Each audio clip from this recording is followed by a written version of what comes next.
Y sama dengan sin X ni, dia mestilah macam bentuk S ni. Ya, kena hafal lah.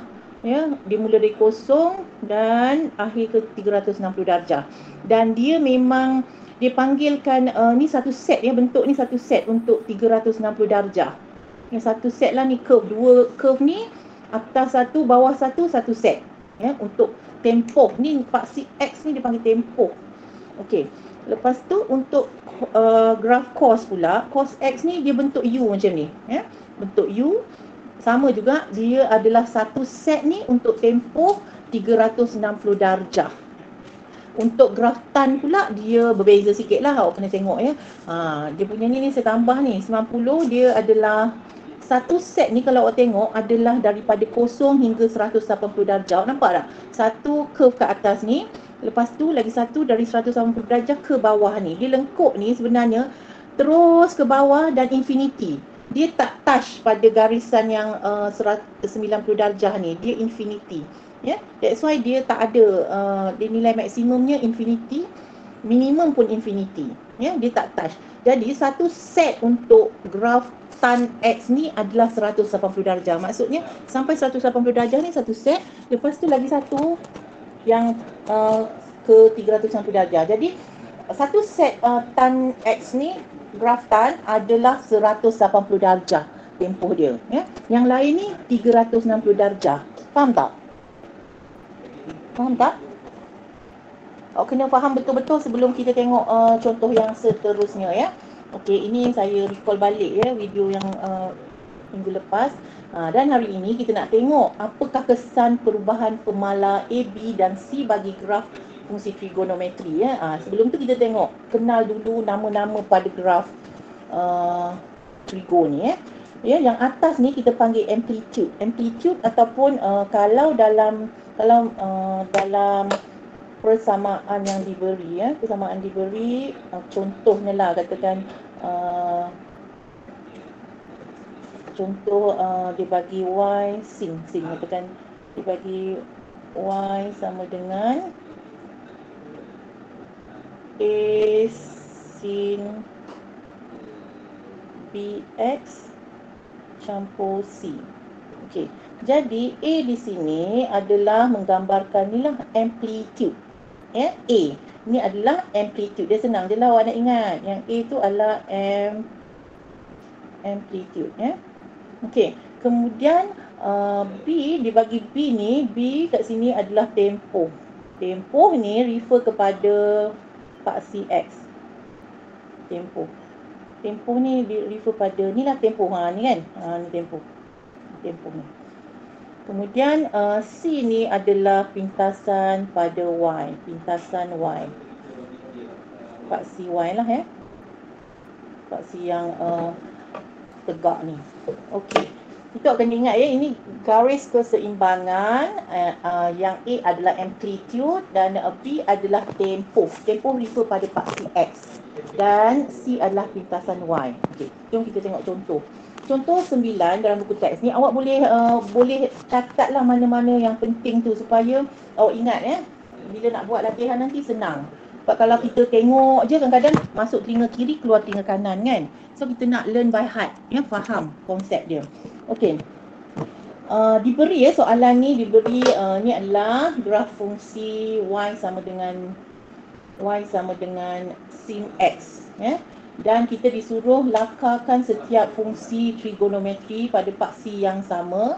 Ya, pada graf ni kita kena lakarkan. Untuk A contohnya 2 sin x. Jadi awak tengok pada soalan ni, pada graf yang diberi ni, ini adalah graf asal kan, sin yang diberi, dah bagi dah. Lepas tu bila soalan nak A, amplitude dia 2, awak kena tengok yang lain tak ada berubah. Sin X ni sama saja. Yang berubah adalah dia nilai A, ada tambah A kan, amplitude. Jadi yang tadi tu amplitude yang asal kita adalah kosong, dia tambah kepada 2. Jadi lengkuk ni awak kena naikkan sampai 2 dan turun yang bawah pula negatif 2 dan terus sampai 360 darjah. So ini adalah graf fungsi yang dikehendaki. Boleh? Nampak tak? Dia tambahlah ikut. Kalau 2 maka pergi kepada 2 lah amplitude dia. Kalau 3, 3 lah Kalau katakan amplitude dia itu amplitude yang 2 besar, dia akan naik ke atas. Okey. Seterusnya, kalau B, contoh soalan B ni, dia Y sama dengan sin 2X. Sekarang ni B, nilai B yang bertambah Okey, kalau kita tengok dekat sini, B adalah tempoh. Tempoh, saya kata tadi kan, kalau tadi tempoh kita ni untuk graf yang pertama ni, ini adalah tempoh dia 360 darjah untuk satu set ni kan, lengkuk ni. Tapi sekarang ni tempoh dia adalah 2. B dia 2 kali. Maksudnya set kita ni akan jadi 2 set, 2 set dalam tempoh 360 darjah. Jadi kita nak tahu kan, satu tempoh tu 360 darjah bahagi dengan 2. Ikut kalau B dia 2, tapi untuk awak senang ingat, kalau dia sini adalah B dia nilai 2, jadi kita akan dapat dalam 360 darjah ni akan ada 2 set. Nampak tak jawapan dia? Ni dilukis ini satu set sampai 110 darjah. Lepas tu lagi satu set sehingga 360 darjah. Ada 2 set dekat situ. Faham tak? Ini pintas je lah. Kalau keluar je sini jadi 2 set maksudnya. Awak kena wujudkan. Dia tak boleh jadi 3 lah. Impossible lah. Boleh tapi sangat complicated lah jawapan awak nanti. Okey. Boleh tak? Setakat ni kena lukis je, relax, tenang. Just lukis, tak perlu nak kira apa-apa pun kan. That's why awak kena fahamkan konsep. Sebab soalan ni memang biasanya akan keluar dalam kertas 1. Dia akan bagi, dia suruh pilih yang mana satu yang memenuhi ciri-ciri ni. Nanti saya share soalan contoh bahagian ni untuk awak jawab. Okay, next. Kalau dah okay, kita tengok yang soalan C pula. Sekarang ni C, dia tambah nilai campur C. C adalah pintasan pada Y kan, pada paksi Y. So kita nak tengok macam mana nak lukis. Okey, bila Y sama dengan sin X campur 1, yang ini graf Y sama dengan sin yang biasa. Jadi kalau tambah 1, maksudnya garis keseimbangan kita kena anjak 1 ke atas. Jadi kesemua graf ni naik ke atas 1 pada skala 1. Okey. Ni senang je. Okey, So untuk yang D pula, D dia Y sama dengan 2 sin 2X. Sekarang ni kita ada 2 perubahan. Yang pertama adalah amplitude kan. Mula-mula amplitude dia daripada 1 bertambah kepada 2. Nampak tak? So kita kena naikkan kedua lah. Garis dulu, jangan lukis lagi. Sebab kita nak tengok B ni juga berubah. Tadi kan saya cakap kalau 2 ni akan jadi 2 set kan. Macam kita buat contoh yang sebelum ni, contoh B, dia akan jadi 2 set. Tapi set kita ni amplitude-nya berubah. So dia akan jadi lonjong ke atas. Ini 1 set, another set. Ada 2 set dekat sini. Boleh? Faham tak? Setakat ni faham tak? Siapa boleh jawab semua? Saya nak tanya. Boleh? Awak catatkan kat mana-mana, mana yang saya ada yang lain sikit dari dalam buku teks tu. Kita guna saja teknik yang mudah untuk awak jawab. Jangan fikir benda ni susah. Sebenarnya senang je. Nothing is impossible. Okey. Dan seterusnya kita nak tengok pula contoh 10. Okey, contoh 10. Tadi kita tengok graf sin kan, sin X. So sekarang kita nak tengok pula apa berlaku jika soalan keluar untuk cos dan juga tan. Okey, yang pertama ni cos. Kita tahu cos ni bentuk U ni. Ni graf dia kan. Graf dia bentuk U macam ni. Dan dekat sini pada soalan dia amplitude jadi 2. Amplitude naik 2 daripada tadi 1. 1 kalau bertambah 2 dia naik ke mana? Awak nampak? Kalau 1, tadi asal 1. Kalau 2, dia akan naik berapa? 2 tempat kan? 2 tempat ke atas. Dekat sinilah 3 ni amplitude dia naik. Ni nampak ni soalan dia. 2 tempat daripada asal. Tadi kita 1, jadi campur lagi 2. So dia akan amplitude dia dekat atas. Lepas tu dia ada cos, bentuk graf dia tak berubah. Dia sambung sahaja biasa. Lepas tu dia tengok pula campur satu, pintasan pada Y, anjakkan satu. Satu ni. Satu kita anjakkan ke atas. Jadi graf tu kita akan anjak ke atas sahaja. Nampak? Ni daripada asal graf ni. Jadi bila kita anjak, dia akan jadi U yang besar lah ni, dengan amplitude 2. Ada soalan? Kalau katakan tolak satu, so kita akan anjakkan ni garis keseimbangan ni satu ke bawah. Okey. Ada soalan? Faham je lah, awak telan je lah kan dulu. Telan dulu, nanti kita tengok soalan macam mana nak jawab. Okey. Jangan luahkan tau. Okey, untuk B pula, dia kata tan. Tan ni, tan tak ada amplitude. Jadi dia tak boleh tambah kat depan ni nilai A dia. Sebab dia adalah infinity kan. Okey. Untuk tan, bila tan 0.5x. Okey.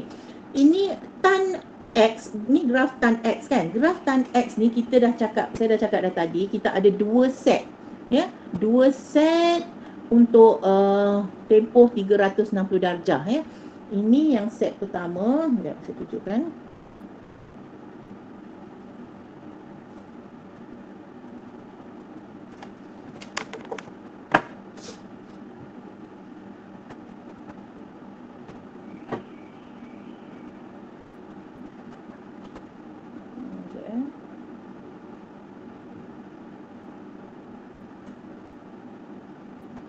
Set pertama adalah daripada kosong. Kenapa dia tak boleh?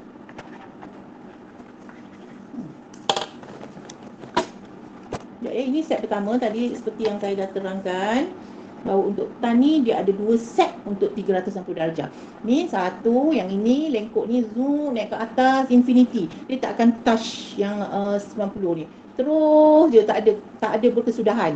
Dan daripada 190 darjah ni lengkuk dia turun ke bawah sampai dah tak ada kesudahan juga. So dia punya infinity ya. Ini dipanggil satu set untuk tempoh 180 darjah. Another set adalah yang ini. Satu ni lengkuk ni naik atas sama kan. Dan yang ini dari ni 360 darjah dan turun ke bawah. Set yang kedua. Jadi ada dua set untuk 360 darjah dan satu setnya tempoh 180 darjah memberikan satu set graf tan. Ya. Okey. Kena ingat tu. Sekejap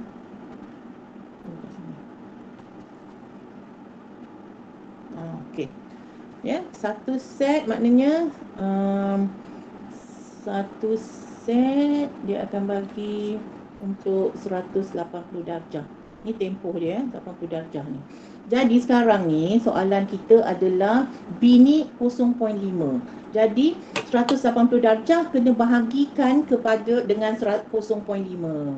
Ya. So awak akan dapat 360 darjah. 180 ni ya, 180 bahagi 0.5 sebab ini B kita, nilai B kita adalah 0.5, kita akan dapat 360 darjah.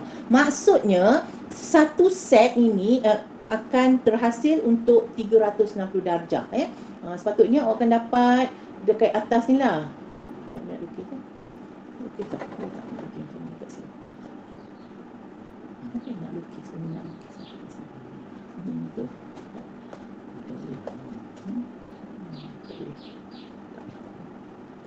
Okey, lepas tu dia akan okey, saya terconteng kat sana pula sekejap ya, saya padam.